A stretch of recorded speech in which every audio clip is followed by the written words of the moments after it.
Bienvenue dans Musique par les cartes. L'accordéon. L'accordéon est un instrument fascinant avec une histoire riche et variée. Il est né au début du XIXe siècle, avec des contributions significatives de plusieurs inventeurs européens, allemands notamment. En 1815, c'est la naissance de l'élodicon. C'est une espèce d'orgue où des lames métalliques sont mises en vibration par un souffle d'air provenant d'un soufflet. En 1816, c'est l'invention de l'aéoline. C'est un instrument à clavier et à hanche libre, inventé par le facteur Schlimbach.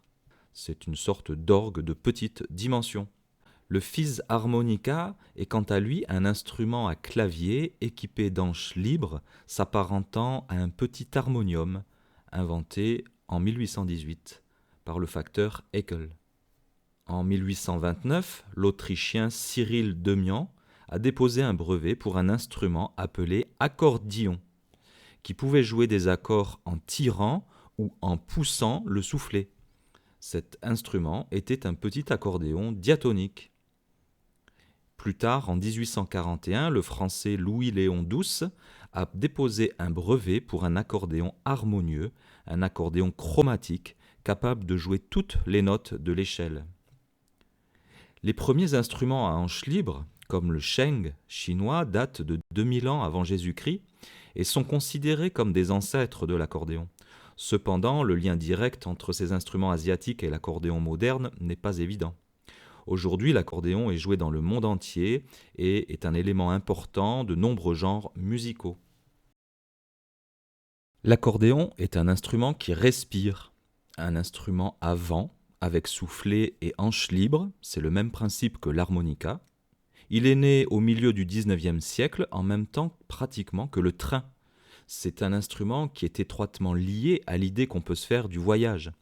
Cet instrument a été fabriqué en Europe en grande série, il était léger, transportable. L'instrument s'est répandu dans tous les pays du monde sur le dos des immigrants de la fin du XIXe siècle, les Italiens, les Allemands, les Français, qui sont partis en Amérique, en Afrique, etc. En 1860, les Allemands inventent le bandoneon et les immigrants allemands partent en Argentine et rejoignent le grand flot de l'immigration italienne. Et tous ensemble, ils inventent le tango, qui est la musique sans doute la plus populaire au monde aujourd'hui. En France, on jouait aussi avec ces instruments à la même époque dans toutes les campagnes. Par exemple, en Auvergne, on jouait des bourrées. Les immigrants français, allemands, italiens qui sont arrivés aux Amériques avec l'accordéon ont inventé là-bas, sur place, une musique nouvelle faite de toutes les influences des pays européens. Les Cajuns se sont mis à faire une musique très étonnante et chaleureuse. À Porto Rico, à Saint-Domingue, dans les îles françaises, la Martinique, la Guadeloupe, on joue des biguines sur des rythmes très chaloupés.